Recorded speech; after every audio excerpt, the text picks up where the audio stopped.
Hi everyone, this is Rams education hub. ఇప్పుడు 7th class maths first chapter చూద్దాము. First chapter name వచ్చేసి పూర్ణ సంఖ్యలు. మన చుట్టూ ఉండే పరిసరాల్లోని వస్తువులను మనం ఏ విధంగా కౌంట్ చేస్తాం? 1 2 3 అంటూ కౌంట్ చేస్తాం కదా.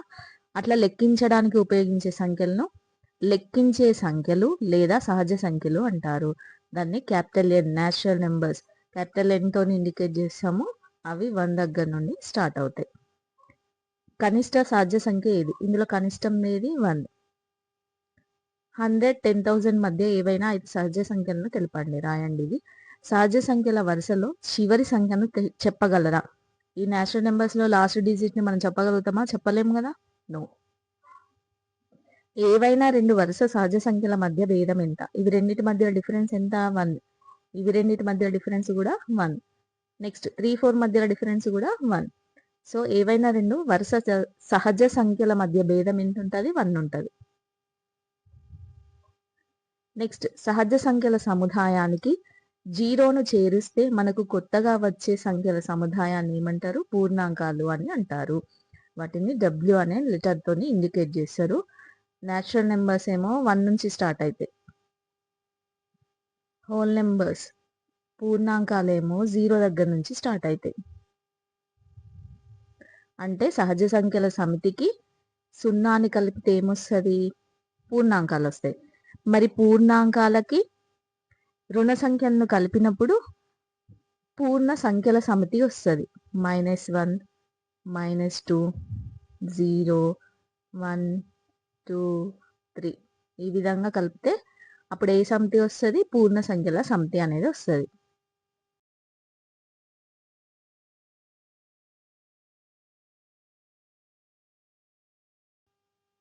నెక్స్ట్ ఇక్కడ కొన్ని పూర్ణ సంఖ్యలను సంఖ్యారేఖపై ఇచ్చిండు. దానికి రిలేటెడ్ కొన్ని క్వశ్చన్స్ ఇచ్చినారు, చూద్దాం ఇప్పుడు. పై సంఖ్యారేఖపై గుర్తించిన సంఖ్యల్లో గరిష్ట పూర్ణ సంఖ్య ఏది? ఇందులో గరిష్ట పూర్ణ సంఖ్య ఏమవుతుంది? 6 అవుద్ది. పై సంఖ్యారేఖపై గుర్తించిన సంఖ్యల్లో కనిష్ట పూర్ణ సంఖ్య ఏది? కనిష్టం ఏమైద్ది? -6 అయింది. ఎప్పుడు ప్లస్ వాల్యూ అనేది పెద్దది అవుతుంది, మైనస్ వాల్యూ అనేది చిన్నది అవుతుంది కంపారిజన్ చేసినప్పుడు. -3 కన్నా 1 పెద్దదేనా? ఎందుకు? -3 కంటే 1 పెద్దదే కదా. రుణ సంఖ్యలు ధన సంఖ్య కంటే ఎప్పుడు చిన్నగా ఉంటాయి కదా. సో కరెక్టే. నెక్స్ట్ -3 కన్నా -6 పెద్దదేనా? ఎందుకు? కాదు. ఇక్కడ -3 ఉంది కదా. ధన సంఖ్యలనేమో నెంబర్ పెరుగుతున్నప్పుడు దాని వాల్యూ కూడా పెరుగుతుంది. రుణ సంఖ్యల్లో నెంబరు పెరుగుతున్నప్పుడు దాని వాల్యూ అనేది తగ్గుతుంది. అంటే ఏంటి? -3, -4, -5, -6. ఇప్పుడు వీటన్నిట్లలో చిన్నది ఏదంటే ఇది. అదే పాజిటివ్ నెంబర్స్లో అయితే ఇది పెద్దది కదా. సో వాల్యూ అనేది మనం మైనస్లో తీసుకున్నప్పుడు నెంబర్ పెరిగినప్పుడు దాని వాల్యూ అనేది తగ్గుతుంది అన్నమాట. 3 కంటే ఇప్పుడు 6 అనేది చిన్న నెంబర్ అవుతుంది, 3 అనేది పెద్ద నెంబర్ అవుతుంది. నెక్స్ట్ 4, 6, -2, 0, -5లను ఆరోహణ క్రమంలో రాయండి. ఆరోహణ అంటే ఏంటి? చిన్న నుంచి పెద్ద వరకు.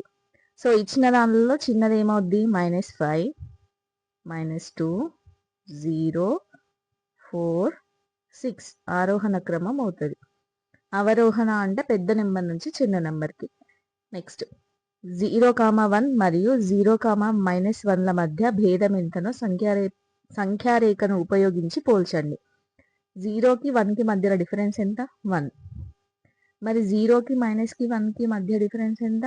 ఇది కూడా 1 అవుతుంది. రెండింటికి కూడా వాటి మధ్య భేదం ఎంత అంటే 1 అవుతుంది.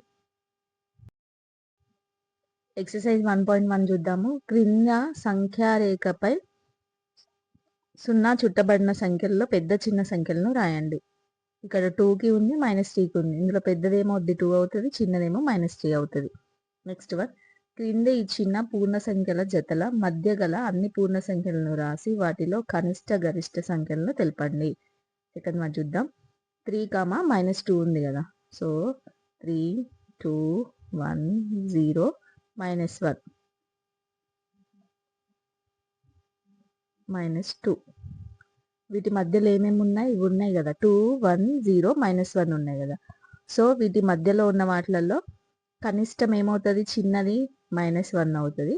గరిష్ట సంఖ్య ఏమవుతుంది అంటే 2 అవుతుంది.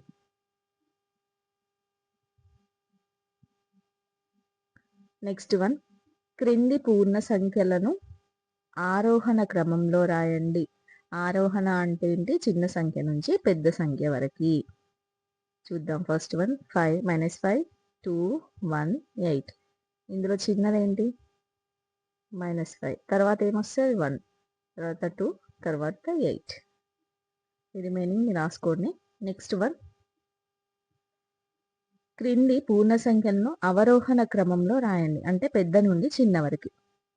చూద్దాం. -8 -2 -1. మరి ఇందులో పెద్దది ఏదవుద్ది? 8 అవుద్దా? అవ్వదు. ఎందుకంటే మైనస్ అనే సింబల్ ఉంది కాబట్టి మైనస్ సింబల్ ఉన్నప్పుడు ఎక్కువ డిజిట్ అనేది తక్కువ వాల్యూని కలిగి ఉంటుంది, తక్కువ డిజిట్ అనేది ఎక్కువ వాల్యూని కలిగి ఉంటుంది. సో -1 అనేది పెద్దది అవుతుంది, -2 -8. నెక్స్ట్ ఫిఫ్త్ వన్, 6 -4 0 మరియు 4లను సంఖ్యారేఖపై సూచించండి. మనకు అవసరం లేదు, స్కిప్ చేసేయండి. క్రింద ఇవ్వబడిన సంఖ్యారేఖపై లోపించిన పూర్ణ సంఖ్యలను రాయండి. ఇది కూడా అవసరం లేదు, స్కిప్ చేసేయండి. 7th బిట్ చూద్దాం ఇప్పుడు. క్రింది సంఖ్యారేఖపై భారతదేశంలోని వివిధ ప్రాంతాల్లో 5 నగరాల యొక్క ఒకరోజు ఉష్ణోగ్రతలు గుర్తించబడ్డాయి. పై సంఖ్యారేఖ ఆధారంగా క్రింది ప్రశ్నలకు జవాబులు రాయండి. గుర్తించబడిన నగరాల ఉష్ణోగ్రతలు తెలపండి. బెంగళూరులో ఎంత ఉంది? 20 degrees Celsius. ఊటీలో 15 degrees Celsius. నైనిటాల్లో ఎంత ఉంది? 5 degrees Celsius. మనాలిలో ఇది 5 కదా, ఇది 5 అయినప్పుడు 6 7 8 9. మనాలిలో ఎంత? -9 degrees Celsius. కసౌలీలో 10 degrees Celsius, -10 degrees Celsius. ఏ నగరం యొక్క ఉష్ణోగ్రత గరిష్టంగా ఉంది? ఏ నగరంలో గరిష్టంగా ఉంది? బెంగళూరులో 20 degrees Celsius. ఏ నగరంలో కనిష్టంగా ఉంది ఉష్ణోగ్రత? ఎక్కడ కనిష్టంగా ఉంది? కసౌలీలో. ఎంత? -10 degrees Celsius. నెక్స్ట్, ఏ నగరాల్లో ఉష్ణోగ్రతలు 0 కన్నా తక్కువగా ఉన్నాయి? ఇక్కడ ఇటు సైడ్ ఉన్నవన్నీ 0 కన్నా తక్కువ ఉన్నవి. నెక్స్ట్, ఏ నగరంలో ఉష్ణోగ్రతలు 0 కన్నా ఎక్కువగా ఉన్నాయి? ఇటు సైడ్ ఉన్నవన్నీ 0 కన్నా ఎక్కువ, that is Ooty and Bengaluru. Next పూర్ణ సంఖ్యల చతుర్విధ ప్రక్రియలు. చతుర్విధ ప్రక్రియలు అంటే సంకలనం, వ్యవకలనం, గుణకారం, భాగాహారం. ఇప్పుడు పూర్ణ సంఖ్యల సంకలనం చూద్దాము. ఇక్కడ సంఖ్యారేఖను ఉపయోగించి పూర్ణ సంఖ్యల సంకలనం అనేది ఏ విధంగా జరుగుతుంది అనేది ఇచ్చింది, ఒకసారి చూద్దాము. 4కి 3ని యాడ్ చేయడం. 4కి 3ని యాడ్ చేయడం అంటే సంఖ్యారేఖపై 4ని తీసుకున్నాడు, 3 యాడ్ చేయాలి కదా, సో 3 ప్లేసెస్ మూవ్ అవ్వాలి. అప్పుడు ఏమవుద్ది? 7 అవుద్ది. 4కి 3 యాడ్ చేస్తే 7 కదా. సో మనం యాడ్ చేసినప్పుడు ఎక్కడ సైడ్ జరుగుతున్నాం? కుడి సైడ్ జరుగుతున్నాం. అదే ఏంటి? రెండు అవి ధనపూర్ణ సంఖ్యలు అయినప్పుడు. ఒకవేళ రుణపూర్ణ సంఖ్యను యాడ్ చేసినాం అనుకోండి, 4కి -1 కలిపినాం అనుకోండి, అప్పుడు ఏమవుతుంది అంటే 4 తీసుకొని 4కి -1 కలుపుతున్నాం కదా, సో అప్పుడు ఎట్ సైడ్ జరుగుతుంది? లెఫ్ట్ సైడ్ జరుగుద్ది. 4 -1 ఏమవుతుంది? 3 అవుతుంది కదా. సో అది ఎట్ సైడ్ జరుగుద్ది? లెఫ్ట్ సైడ్ జరుగుతుంది. అంటే ఒక సంఖ్యకు ధనపూర్ణ సంఖ్యను కలిపినప్పుడు సంఖ్యారేఖపై ఎట్ సైడ్ జరుగుతాము? కుడివైపు జరుగుతాం. అదే ఒక సంఖ్యకి రుణపూర్ణ సంఖ్యను కలిపినాం అనుకోండి, అప్పుడు ఎట్ సైడ్ జరుగుతాం? సంఖ్యారేఖపై ఎడమ వైపు జరుగుతాం. ఇక్కడ ప్రయత్నించండి ఇచ్చింది, చూద్దాము. 9 + 5 ఏమైంది? 14 అవుతుంది.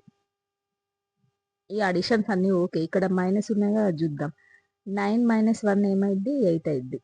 9 - 2 7, 9 - 3 6 అవుద్ది. ఇక్కడ అడిషన్స్ దగ్గర ఒక చిన్న చెప్తాను, అంటే చాలా మందికి తెలిసి ఉండొచ్చు, తెలియని వాళ్ళ కోసం నేను చెప్తున్నాను. ఒక ప్లస్కి ప్లస్ కలిపినప్పుడు ఏమొస్తుంది? ప్లస్సే వస్తుంది. మైనస్కి మైనస్ని కలిపినప్పుడు మైనసే వస్తుంది. ప్లస్కి మైనస్ ఆర్ మైనస్కి ప్లస్ కలిపినప్పుడు ఏం సింబల్ వస్తుంది? మైనస్ సింబల్ వస్తుంది. అంటే 2 అనే నెంబర్ ఉంది, దీనికి 3ని కలిపినాం అనుకోండి, ముందు ఏం సింబల్ లేదంటే ప్లస్ ఉందనే అర్థం. సో 2కి 3ని కలిపితే ఏమొస్తుంది? 2కి 3ని కలిపినప్పుడు ఏమొస్తుంది? ప్లస్ సింబలే వస్తుంది. 2 + 3 5. అట్లా కాకుండా -2 -3 కలిపినాం అనుకోండి, ఈ రెండు నెంబర్స్ని యాడ్ చేసి 2 + 3 ఎంత 5 కదా. ఇప్పుడు రెండింటికి మైనస్ సింబల్ ఉంది కాబట్టి మైనస్ పెట్టాలి. ఒకవేళ +3 -2 ఉంది అనుకోండి, అప్పుడు ఏం చేయాలి అని అంటే పెద్దదానిలో నుండి చిన్నదాన్ని తీసేసి పెద్దదానికి ఏ సింబల్ ఉందైతే అదే సింబల్ పెట్టాలి. పెద్దది ఎంత ఉంది 3 ఉంది కదా, 3లో నుంచి 2 తీసేస్తే ఎంత 1 కదా. ఆ 1కి పెద్దదానికి ఏ సింబల్ ఉంది 1 ఉంది కదా, సారీ ప్లస్ సింబల్ ఉంది కదా, సో ప్లస్ పెట్టాలి. అట్లా కాకుండా -4 + 1 యాడ్ చేస్తున్నాం అనుకోండి, ఇప్పుడు ఏం చేయాలి, ఒకటి ప్లస్ ఒకటి మైనస్ ఉంది కదా, సో పెద్ద దానిలో నుండి చిన్నదాన్ని తీసేయాలి. ఏమొస్తుంది 3 వస్తుంది. పెద్దదానికి ఏ గుర్తుంది మైనస్ గుర్తుంది కదా, సో మైనస్ పెట్టాలి. అప్పుడు ఆన్సర్ ఏమైంది -3 అవుతుంది. నెక్స్ట్ 9 + 2 9 + -1 9 + -3 సంకలనాలను సంఖ్యారేఖపై సూచించండి. అది మనకు అవసరం లేదు, స్కిప్ చేసేయండి. ఒక సంఖ్యకు ధనపూర్ణ సంఖ్యను సంకలనం చేసినప్పుడు సంఖ్యారేఖపై ఎటువైపు జరుగుతాం, మనం ఇంతకుముందు చూసినాం కదా, ఎటువైపు కుడివైపు జరుగుతాం. అదే ఒక సంఖ్యకు రుణపూర్ణ సంఖ్యను సంకలనం చేసినప్పుడు సంఖ్యారేఖపై ఎటు సైడ్ జరుగుతామో ఎడమ వైపు జరుగుతాం. నెక్స్ట్ ఏ రెండు పూర్ణ సంఖ్యల మొత్తమైన ఆ సంఖ్యల కన్నా ఎక్కువ అని సంగీత అన్నది. మీరు ఆమెతో ఏకీభవిస్తారా? మీ సమాధానాన్ని సమర్థించు కారణాలు రాయండి. ఏమంది ఆమె సంగీత? ఏ రెండు పూర్ణ సంఖ్యల మొత్తమైన ఆ సంఖ్యల కన్నా ఎక్కువ. చూద్దాం. ఫర్ ఎగ్జాంపుల్ 2, 5 తీసుకుందాం. ఇది రెండు పూర్ణ సంఖ్యలు కదా, సో వీటిని కూడినప్పుడు ఏమొస్తుంది 8 వస్తుంది. ఆ రెండు పూర్ణ సంఖ్యల మొత్తం అనేది ఆ సంఖ్యల కన్నా ఎక్కువనే వచ్చింది కదా, 2 కంటే 5 కంటే 8 ఎక్కువనే కదా. సో ఈ సందర్భంలో ఓకే అండి. ఇప్పుడు పూర్ణ సంఖ్యల్లో నెగిటివ్ నెంబర్స్ కూడా ఉన్నాయి కదా, సో వాటిని కూడా ఒకసారి తీసుకొని చూద్దాం. -2 -3. ఇప్పుడు ఇవి రెండింటిని యాడ్ చేద్దాం. -2 -3ని యాడ్ చేసి ఏమొస్తుంది -5 వస్తుంది. ఈ -2 కన్నా -3 కన్నా -5 అనేది పెద్దది అవుతుందా? అవ్వదు కదా. ఇవి రెండింటికంటే -5 అనేది చిన్నది అవుతుంది. సో సంగీత చెప్పిన స్టేట్మెంట్ అని ఏమవుతుంది రాంగ్ అవుతుంది. ఈ సందర్భంలో అప్లికేబుల్ అయింది కానీ ఈ సందర్భంలో ఆమె చెప్పింది రాంగ్ అయింది కాబట్టి, సో ఏ రెండు పూర్ణ సంఖ్యల మొత్తమైన ఆ సంఖ్యల కన్నా ఎక్కువ అనేది ఉండకపోవచ్చు. కొన్ని సందర్భాల్లో ఉంటుంది, కొన్ని సందర్భాల్లో ఉండదు. సో ఆమె సమాధానంతో మనం ఏకీభవించలేము కదా. ఎక్సర్సైజ్ 1.2 నెక్స్ట్ వీడియోలో చూద్దాం.